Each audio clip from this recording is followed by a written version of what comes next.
하나님의 말씀을 에베소서 2장 1절에서 7절까지 같이 펴서 읽도록 하겠습니다. 에베소서 2장은 신약성경 311페이지쯤에 있습니다.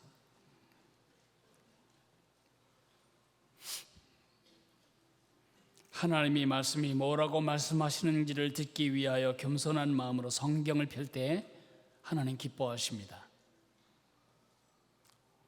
에베소서 2장 1절에서 7절까지를 한 절씩 나누어 읽도록 하겠습니다. 그는 허물과 죄로 죽었던 너희를 살리셨도다.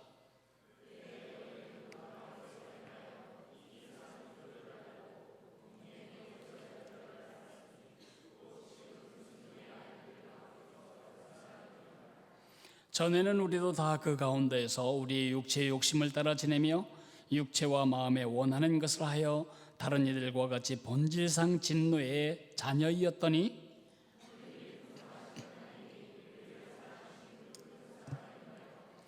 허물로 죽은 우리를 그리스도와 함께 살리셨고 너희는 은혜로 구원을 받은 것이라. 같이 읽습니다. 이는 그리스도 예수 안에서 우리에게 자비하심으로써 그 은혜의 지극히 풍성함을 오는 여러 세대에 나타내려 함이라. 우리 주보 안쪽에 하이델베르크 요리문답을 같이 고백해 보겠습니다. 46문 하늘에 오르셨고라는 말로 당신은 무엇을 고백합니까?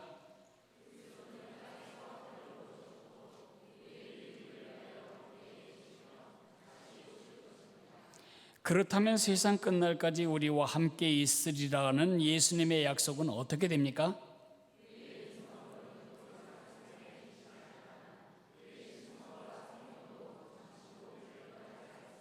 48문은 뛰어넘어가고 49문 그리스도께서 하늘에 오르심은 우리에게 어떤 유익을 줍니까?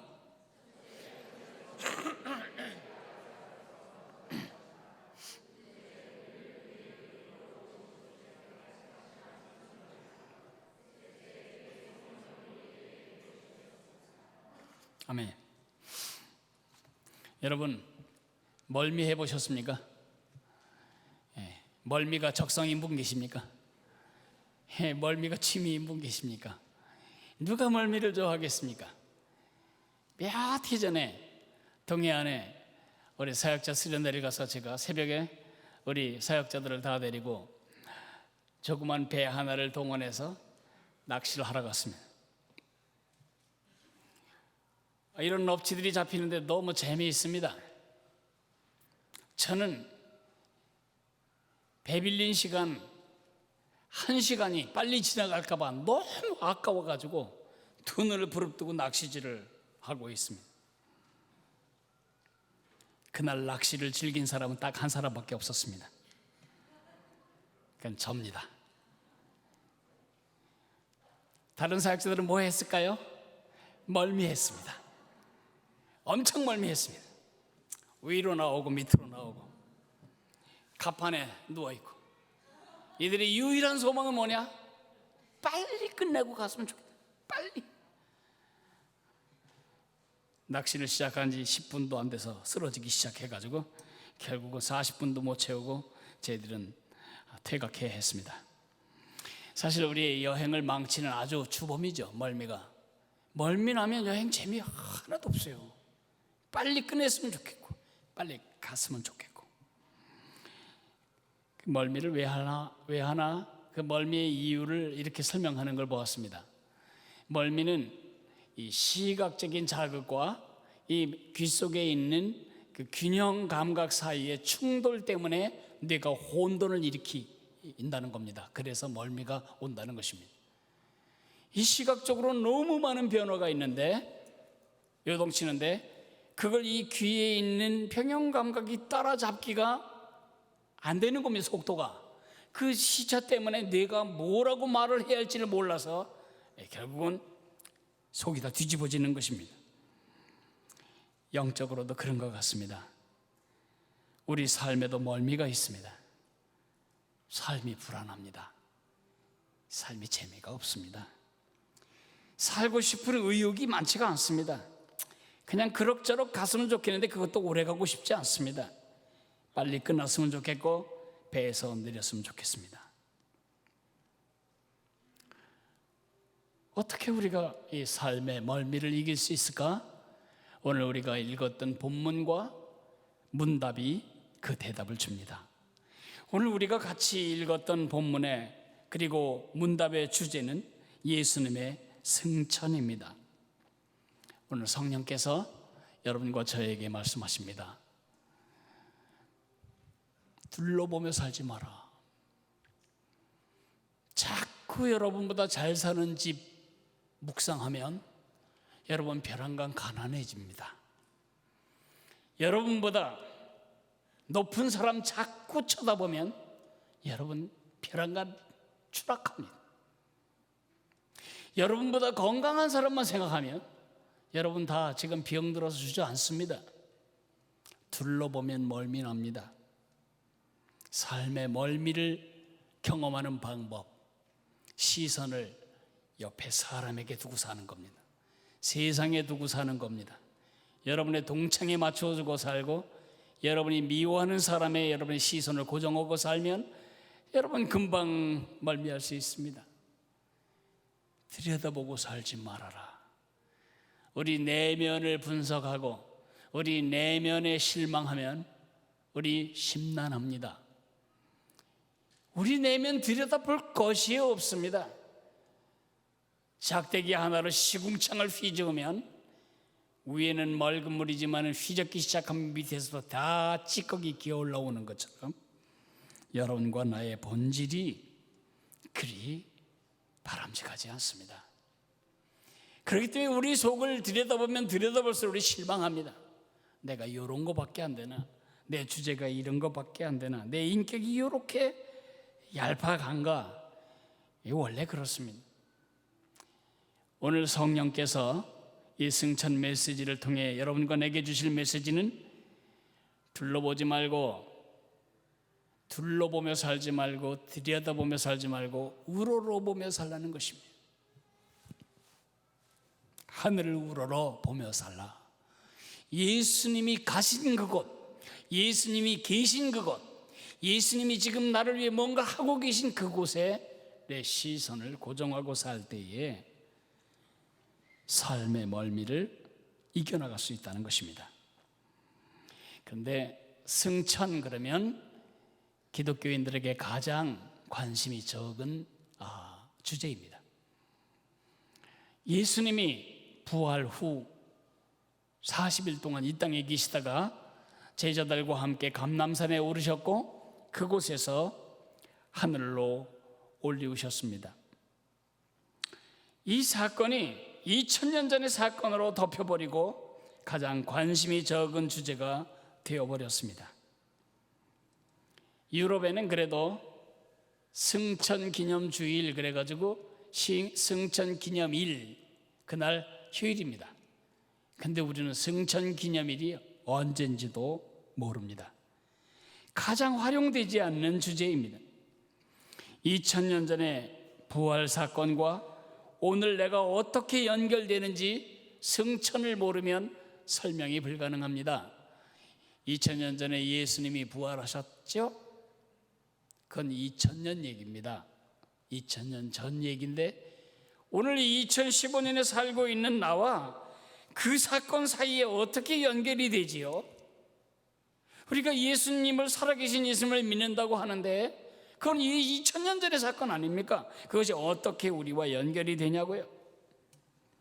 예수님은 승천하셨고 그리고 지금 하나님 보좌 옆에서 온 세상 만물을 다스리고 계십니다.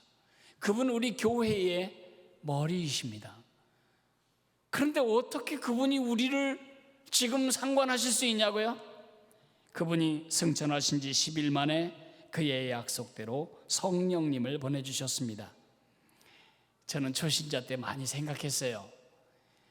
이렇게 좋은 예수님이 우리 집에 계시면 얼마나 좋을까? 대한민국에 계시면 찾아가 뵐 수 있을 텐데 아닙니다. 예수님이 육체로 지금 계시다면 그 육체는 시공간에 갇히시게 됩니다. 한 곳에 있는데 또 다른 곳에 있을 수가 없는 거죠. 예수님은 하늘나라에 가시기 전에 제자들에게도 말씀하셨습니다. 내가 떠나가는 것이 너희에게 유익이다. 내가 가지 않으면 너희에게 보혜사가 오실 수가 없다.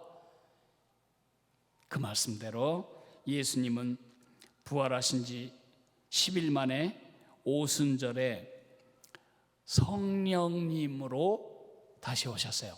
성령님을 보내주신 겁니다. 우리가 지금 믿는 예수는 영으로 이 땅에 오신 예수님이지 구멍 뚫어진 손, 옆구리 흉터 가진 그 몸으로 우리에게 계신 것은 아닙니다. 그 몸과 그 인성은, 그 신성은 하늘나라에 계시고 지금 우리에게는 바로 그분의 영이신 성령께서 와 계신 것입니다. 그래서 우리들 각자의 삶에 영으로 그분은 동행하실 수가 있게 된 겁니다. 이렇게 연결성에 있어서 성천은 중요하기도 하지만 더 중요한 것은 날마다 울렁거리는 세상을 살아가면서 멀미하기 쉬운 여러분과 나에게 이 성천은 대단히 심각한 상관이 있기 때문입니다. 제자들 얘기를 잠깐 다시 또 돌아가서 볼까요? 제자들이 감람산에서 예수님의 승천 장면을 목격했습니다. 지금도 성지 답사들 가면 승천 기념교회가 있고 예수님이 올라서셨던 바로 그 바위가 그대로 그 안에 보존되어 있습니다. 바로 그 바위 주변에 제자들이 서 있습니다. 예수님이 하늘로 오르십니다. 그런데 제자들이 그걸 볼 때 얼마나 황당하겠습니까? 가시면 안 되는데, 닭 쫓던 게 지붕 쳐다보는 식으로, 우리 진짜 어떻게 하냐, 앞으로 이거 어떻게 되는 거냐, 그렇게 하고 실망하고 좌절하고 아쉬워하고 안타깝고, 줄로 묶어 놓을 걸, 그렇게 생각했을까요? 아닙니다. 바로 그 직후의 이야기를 누가는 이렇게 기록합니다. 누가복음 24장 52절 53절에 기록하기를 그들이 큰 기쁨으로 예루살렘에 돌아가 늘 성전에서 하나님을 찬양했더라. 왜 그랬을까요? 예수님이 가실 때 이렇게 가지 않으셨습니다. 사요나라 바이바이 하고 가신 게 아닙니다.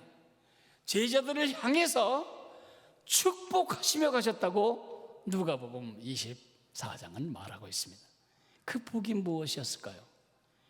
그 복이 도대체 무엇이었길래 그 험한 파도 같은 상황 속에서도 제자들은 기죽지 아니하고 담대하게 그들의 삶과 사역을 감당할 수 있었을까요? 바로 그 복이 여러분과 내가 누려야 할 복이라는 것입니다. 예수님이 오르실 때에 구름에 가려서 간 것이 아닙니다. 예수님이 이렇게 있는데 수증기 현상, 그래서 이 하늘로 증발된 구름이 예수님을 감싸서 올라간 것이 아닙니다. 구름에 휩싸여 가신 것이 아니고 구름이 그를 휩쌌다고 말하고 있습니다. 구름에와 구름이가 왜 다르냐고요? 구름이 그럴 때 그 구름은 우리가 하늘에서 보는 뭉게구름 아니고 옛날 출애굽 시대의 성막에 지성소에 임했던 그 영광의 구름, 쉐키나의 영광, 하나님의 임재의 구름 속에서 하나님이 그를 하늘로 받아들이신 겁니다. 그러므로 그가 올라가신 하늘은 영어로 스카이 아닙니다. 저 푸른 창공이 아닙니다. 예수님이 올라가신 하늘은 저 코스모스, 대기권 바깥의 우주가 아닙니다. 예수님은 지금 해왕성 근처 어느 별에 사는 것이 아닙니다. 그거를 이 영적인, 그리고 다 이해할 수 없는 영적인 진리를 물리적으로 해설하면 아주 무식한 소리를 하게 됩니다.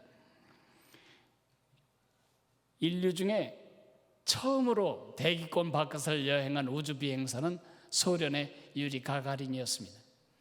유리 가가린이라는 사람이 대기권을 뚫고 우주선을 타고, 유인 우주선을 타고 지구를 몇 바퀴 돈 다음에 소련에 도착했을 때, 그 당시 소련 공산당 서기장이었던 후르시초프가 그를 불러서 물었습니다. 그가 묻고 싶었던 정말 궁금한 질문이 있었습니다. 그 질문이 이것입니다. 가보니 하나님이 있디? 거기 가보니 하나님이 있더냐? 근데 유리 가가린이 말했습니다. 하나님 못 봤는데요. 그래서 후르시초프가 기자회견장에서 말했습니다. 유리 가가린이 비행사가 봤는데 우주에는 하나님이 없다고 합니다. 예수님이 올라가신 하늘은 저 스카이가 아니고, 그 위에 코스모스 우주가 아니고, 영어로 말하자면 헤븐입니다. 예수님이 원래 계셨던 하나님과 함께 계셨던 그 자리, 그가 오셨던 바로 그곳으로 가신 것입니다. 그분이 말씀하십니다. 내 아버지 집에 거할 것이 많도다. 그렇지 않으면 너희에게 일렀으리라. 내가 너희를 위하여 처소를 예비하러 가노니 가서 처소가 예비되면 다시 와서 너희를 나 있는 곳에 있게 하리라. 만약 토성 옆에 오는 혹성이 우리가 죽을 때 가야 할 천국이라면 우주복을 얼마나 많이 만들어야 되겠어요? 이거 다 쓰고 예수님 만나야 무슨 감격이 있겠어요? 귀찮죠. 이것은 헤븐, 하나님이 계신 영적인 자리입니다. 그것이 물리적인 어떤 공간으로 이해되지 않아야 할 것입니다. 그러나 우리가 항상 우러러본다는 말은 저 스카이를 본다는 뜻이 아니고 하나님이 계신 보좌, 예수님이 오르신 바로 그분의 나라를 바라보자는 뜻입니다. 제자들이 그 험악한 삶의 여건 속에서도 멀미하지 아니하고 멋진 인생을 당당하게 살아냈던 것처럼 우리도 그렇게 살아가려면 하늘을 우러러보는 삶의 습관을 확립해야 합니다. 왜 불행한가? 둘러보기 때문입니다.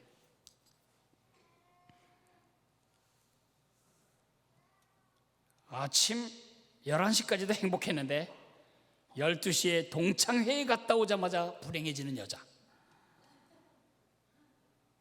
저녁 5시까지도 행복했는데 회식 자리에 가서 벼랑간 비참해지는 직원, 남들과 비교하며 끊임없이 안타까워하고 끊임없이 아쉬워하고 멀미하는 것입니다. 멀미하지 않는 방법, 하늘을 우러르는 것입니다. 우러러보며 살자. 들여다보고 살지 말고, 둘러보며 살지 말고 우러러보며 살자. 왜 그래야 할지를 내가 4가지만 말씀드릴게요. 첫째, 거기 우리의 왕이신 예수님이 계시기 때문입니다. 그 곳이 예수님이 계신 곳입니다. 배멀미를 이기는 아주 좋은 방법은 신문을 보거나 핸드폰을 보거나 그런 게 하는 게 아니고 바깥으로 나와서 하늘에 걸린 구름을 보는 것입니다. 멀리 하늘을 보는 것입니다. 그러면 점점점 이 귀의 평형 감각기관이 제 자리를 차지하게 됩니다.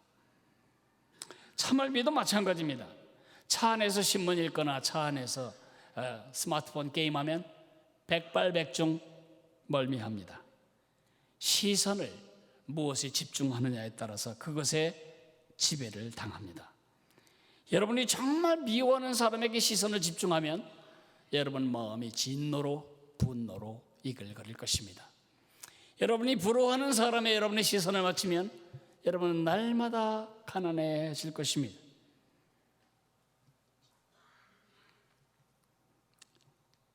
들여다보지 말고 둘러보지 말고 우러러 보아야 합니다. 거기에 온 우주를 다스리시는 왕이신 예수님이 계십니다. 골로새서에 보면 만물이 예수님 때문에 창조되었고, 만물이 예수님을 위하여 창조되었고, 만물이 예수님 안에서 지금도 함께 섰다고 말하고 있습니다. 봄이 왜 오는가? 자연현상이지. 그 자연현상을 만드신 분이 예수님이십니다. 봄이 왜 오는가? 우리는 이렇게 대답할 수 있어야 합니다. 예수님 때문에. 예수님이 지구의 23도 기울은 기울기 양쪽 끝을 붙잡고 있지 않으시면 봄, 여름, 가을, 겨울 없습니다. 한쪽 다 타 죽고 한쪽 다 얼어 죽습니다. 그 예수님이 우리 심장을 뛰게 하고, 그 예수님이 우리 위장 수축 운동을 하고 계신 그 예수님이 태양과 지구와의 거리 간격이 멀어지지 않도록 붙잡고 계시고, 그 어마어마한 속도로 돌고 있는 공전 속도와 거리와 각도를 다 지금도 붙잡고 계시다고 성경은 말하고 있습니다. 문제는 우리가 그 예수님을 그렇게 인정하지 않는다는 것입니다. 우리가 시시하게 여기는 예수를 세상이 믿으라고 말하는 우리가 잘못이죠. 여러분과 내가 섬기는 그 예수님이 지구 덩어리라면, 지구만큼 크다면 온 우주 만물과 만사는 원자에 해당할 만큼 아무것도 아닌 거대한 예수, 그 위대한 창조주가 바로 거기 계신데, 우리가 그분을 보고 이렇게 말합니다. 나의 주님, 나의 예수님. 그분이 거기 계십니다. 그분이 지금도 우리를 위하여 간구하고 계십니다. 로마서 8장에 이렇게 말하고 있네요. 죽으실 뿐 아니라 다시 살아나신 이는 그리스도 예수시니 그는 하나님 우편에 계신 자여 우리를 위하여 간구하시는 자시니라. 수없이 사단은 손가락질을 합니다. 하나님을 향해서 하나님 쟤 좀 보세요. 쟤 하는 짓 좀 보시라고요. 저것도 하나님 자식입니까? 저렇게 해가지고 하나님 진짜 영광 받으시네요. 끝도 한도 없이 우리의 실패를 심소봉대하고 하나님께 고자질하고 참소하고 고발하고 정죄하고 비난하는, 그럴 때마다 우리의 변호사가 있습니다. 아버지, 그렇지 않습니다. 2014년에 비하면 지금 많이 좋아지지 않았습니까? 저 아이 본심은 그렇지 않습니다. 지금 죄에서 벗어나고 있는 중입니다. 그래서 제가 죽지 않았습니까? 이렇게 우리 편 변호사가 지금 거위에 계시다고요. 그러므로 우리가 바라보고 살아야 돼. 맨날 이 안에 들여다보고, 아유 나는 왜 이 모양인가, 아이고 나는 구원받지 못했는가 보다. 올려보세요.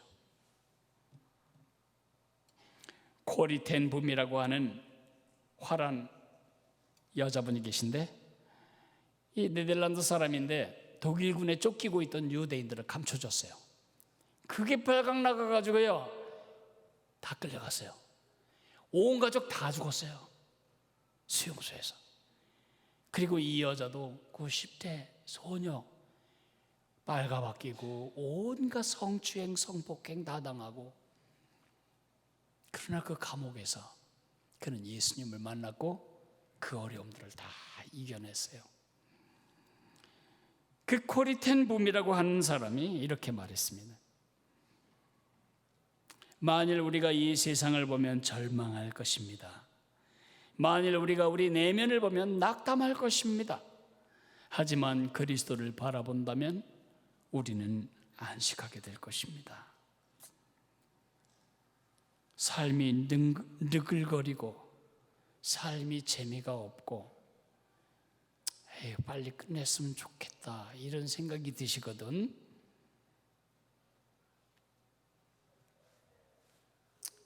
눈을 들어 우리 왕이 계신 것을 바라봐야 됩니다. 두 번째, 우리가 우러러보며 살아야 될 이유가 뭐냐? 거기가 내 집이기 때문입니다. 거기가 내 집입니다. 여기가 내 집이 아닙니다. 예수님이 계신 그곳이 내 집입니다. 에베소서 2장 5절 6절을 제가 다시 한번 읽어드릴게요. 허물로 죽은 우리를 그리스도와 함께 살리셨고 6절 또 함께 일으키사 그리스도 예수 안에서 함께 하늘에 앉히시니. 이미 앞으로 될 일을 이미 성경은 이미 이루어진 일처럼 확신 미래를 과거처럼 말하고 있는 것입니다.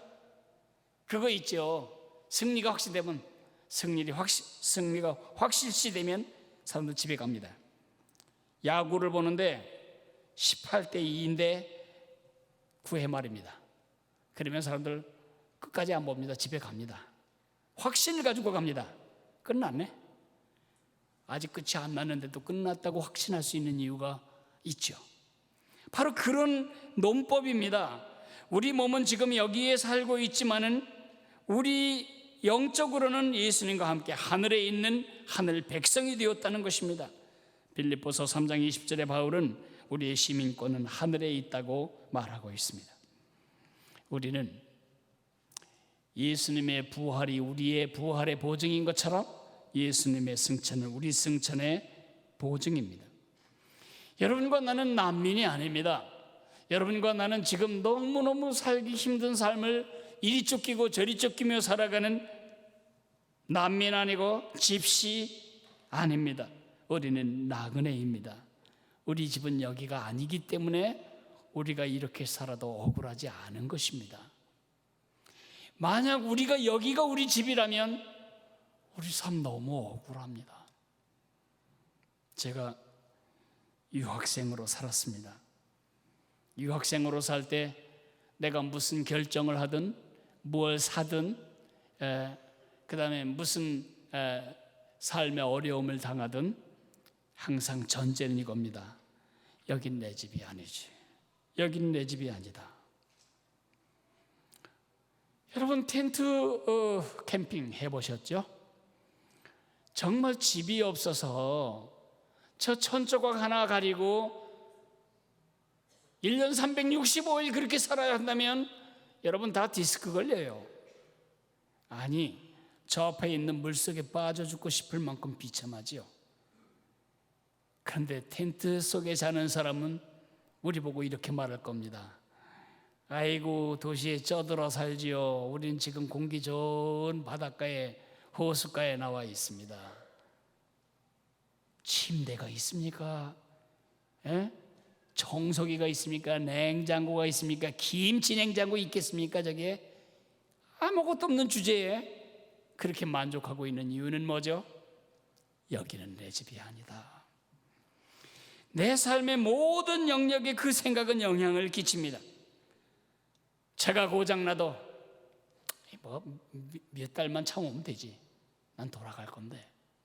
그런 생각을 하는 유학생처럼 우리는 이 땅이 내 집이 아니라는 것을 하늘을 우러러 볼 때마다 생각할 수 있습니다. 힘들거든. 삶이 자꾸 여러분을 이렇게 토하게 만들거든. 우러러 하늘을 보십시오. 거기가 우리 집이니까요. 세 번째, 우린 여기 목적이 있어서 미션이 있어서 남겨졌다는 사실을 기억하게 해줍니다. 하늘을 우러러 볼 때 말이죠. 우리는 미션이 있어서 이 땅에 남겨져 있습니다. 마태복음 28장 19절에 보면 너희는 가서 모든 족속으로 제자를 삼아 아버지와 아들과 성령의 이름으로 세례를 주고 내가 너희에게 분부한 모든 것을 가르쳐 지키게 하라. 그게 우리가 이 땅에 남겨져 있는 이유입니다. 이것은 마치 계주와 같습니다. 우리가 받은 메시지를 누군가에게 전달해 주는 것입니다. 우리를 구원한, 우리를 변화시킨 하나님의 사랑의 메시지를 또 누군가에게 전달해 주는 수평적 전달자입니다. 그리고 우리 자녀, 우리 손주들이 그 예수님을 경험적이고 직접적이고 그리고 개인적이고 인격적으로 만나 그분과 살아가도록 바통을 수직적으로 전달해 주는 것입니다. 예수님을 안 모든 사람들은 예수님을 알게 해야 할 책임 때문에 이 땅에 있습니다. 큰 예수님을 이 안에 모신 작은 예수로서 큰 예수의 생명이 이 작은 나를 통해 재현되는 삶을 이 땅의 삶으로써 하나님 잃어버린 인류가 하나님을 찾고 하나님과의 관계를 회복하도록 만드는 미션 때문에 우리가 이 땅에 남겨져 있는 것입니다. 제가 미국으로 파송된 대사인데 대한민국에 대해서는 아무 관심이 없고 미국의 호화주택 사는 일에 관심 많고 미국에서 살 준비만 하고 앉아 있다면 저는 당장 소환될 것이고 비난받을 것입니다. 미션, 그 미션 때문에 내가 이 자리에 있다는 것을 잊어버리면 우리는 내가 살아야 할 방식대로 사람들이 따라오게 하기보다는 사람들이 사는 방식으로 따라가고 싶어 안달이 나고 말 것입니다. 그 나라에 소환될 때에 잘하였도다 충성된 종아 칭찬을 받는 게 아니고 넌 가서 완전히 다 낭비했구나 이런 질책을 받지 않을 유일한 기회, 다시 처음부터 시작할 수 없는 유일한 기회를 여러분과 나는 지금 살아가고 있습니다. 여기는 내 집이 아닙니다. 여러분이 아무리 우겨도 어느 날 손 다 털고 귀환해야 합니다. 돈 10원 동전 하나 가져갈 수 없습니다. 여러분의 그 귀한 금가락지는 여러분이 제일 믿었던 그 딸이 제일 먼저 빼갈 겁니다. 여기는 우리 집이 아닙니다. 우리 집은 거기입니다. 이 땅에 왜 있냐고요? 죽어지지 않아서 있는 것이 아니고 미션 때문에 있습니다. 마지막, 여기서 거기까지 우리를 인도하실 성령님이 계시다는 것입니다. 하늘을 우러러볼 때 그곳에서 오신 성령이 지금 내 곁에 계신데 거기까지 성령님이 인도하신다는 확신을 갖게 됩니다. 멀미를 방지하는 좋은 방법은 바깥에 나와서 산소를 자꾸 쐬는 것입니다. 창문을 열고 산소를 쐬는 것입니다. 주께서 약속하셨습니다. 하늘과 땅의 모든 권세를 내게 주셨으니, 예수님이 사기꾼이 아니라면 그런 말 하면 안 됩니다. 하늘의 모든 권세, 땅의 모든 권세가 그분 손에 있다고 말합니다. 내가 세상 끝날까지 너희와 항상 함께 있겠다고 말합니다. 어떻게 그게 가능하죠? 성령님을 통해, 그의 신성과 위엄과 성령을 통해 그것이 가능합니다. 요한복음 16장 7절에 말씀드린 것처럼 내가 너희에게 실상을 말하노니 내가 떠나가는 것이 너희에게 유익이라. 내가 떠나가지 아니하면 보혜사가 너희에게 오시지 아니할 것이요. 보혜사라는 말은 파라 옆에서 클레토스, 부르다, 말하다, 인도하다 그런 뜻입니다. 이리 와, 이리로 가. 그렇게 하면 안 돼. 이쪽으로 가야지. 마치 내 옆에서 누가 모든 걸 다 하시는 길잡이가 다음 10m 앞에서 좌회전해야 합니다. 좌회전. 그 다음에 어디로 가야 합니다. 이렇게 하는 것처럼 성령님은 옆에서 파라클레오 하시는 분이십니다. 그 성령님이 우리와 함께 계시며 우리를 인도하시고 우리를 가르치시고 우리의 선택을 이끌어 가십니다. 근데 48문을 뛰어넘어간 것 때문에 기분이 별로 좋지 않은 분들이 있을 수 있어요. 다 가다가 48문 뺐냐? 무슨 근거로 뺐냐? 뺀 게 아니고 너무 길어가지고 그걸 외우는 사람들에게 너무 부담을 줄까 봐 제가 빼긴 했는데, 이런 뜻입니다. 48문은 이렇게 질문합니다. 그러면 예수님의 인성은 하늘에 있고 예수님의 신성은 이 땅에서 비둘기처럼 돌아다니다가 예수 믿음 그 안에 들어가겠네? 아닙니다. 48문은 예수님의 인성과 신성은 물리적으로 분리될 수 없고 화학적으로 혼합될 수 없다는 것입니다. 하늘에 예수님이 계신데 그분은 몸만 있는 것이 아니고 인성과 신성이 다 같이 있습니다. 그러면 지금 왜 이 얘기를 하는 거죠? 그 당시에 이것이 쓰여질 300년 전에 400년 전에 논쟁이 심했어요. 성찬식 때문에. 로만 캐톨릭은 이렇게 믿습니다. 그 떡을 입에 넣는 순간 예수님의 살이 되는 것입니다. 예수님의 인성이 거기에 임하는 것입니다. 그래서 천주교에서는 우리처럼 성찬 먹지 않습니다. 그래서 이렇게 먹자. 그래도 저희 교회 건 얇아서 그래 씹을 것도 없지만 보통 교회는 카스테라 주잖아요. 그러니까 천주교는 절대 그렇게 하지 않습니다. 어떻게 예수님의 살을 껌 씹듯이 씹냐 그래가지고 입에 넣고 녹여야 합니다. 녹여야 합니다. 그러니까 천주교는 화채설이라고 부르는 성찬을 할 때 예수님의 육체가 육체로 변한다. 실제 살로. 그러니까 천주교는 성도들에게 포도주 주지 않아요. 그건 예수님 피인데 들어가자마자 그 피가 되는데. 그래서 일종 성찬 떡만 주지 잔은 안 주잖아요. 근데 루터교는 어떻게 믿냐 하면 공제설이라고 이렇게 성찬을 먹을 때 예수님은 그때 각 사람이 든 그 떡 안에서 떡과 함께 떡 아래서 임재하신다는 거예요. 육체로. 우리는 예수님의 육체와 예수님의 인성과 신성이 갈라질 수 없다는 것 때문에 이 이야기를 고백하는 것입니다. 이제 말씀을 마무리 짓겠습니다. 삶이 불안합니까?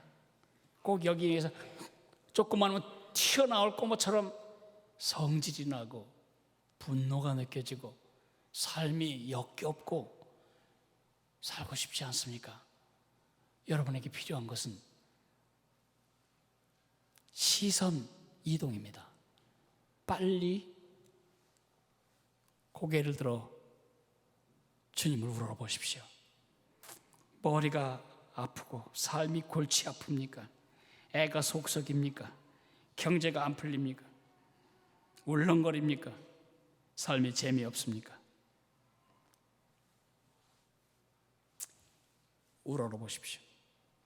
거기서 예수님이 말씀하십니다. 얘야, 내가 여기 있다. 나는 다 보고 있고 다 알고 있고 다 듣고 있다. 무엇보다 너에게 더 베스트가 무엇인지 나는 다 알고 있다. 내가 여기 있다. 거긴 네 집이 아니고 여기가 내 집이다. 네가 거기 있는 이유는 그런 어려움 통해서라도 그 어려움 속에서도 네가 하나님의 사람으로 어떻게 하나님을 증거하며 사는지를 보기 위해서다. 미션 때문이다. 그리고 네가 감당할 수 있도록 나의 영 성령이 네 길을 책임지고 인도한다. 고개를 들어 우러러볼 때 그런 예수님을 만나볼 수가 있습니다. 그 심령으로 그 하늘을 바라보는 시각을 고정하면 지루함 없는 열정으로 설렘으로 나그네 여행 같은 멋진 삶을 우리가 살아갈 수가 있습니다. 예수님을 바라보시기 바랍니다. 둘러보지 말고 들여다보지 말고 우러러보며 사는 삶을 확립하시기 바랍니다. 다 같이 일어나서 찬송가 92장 부르겠습니다.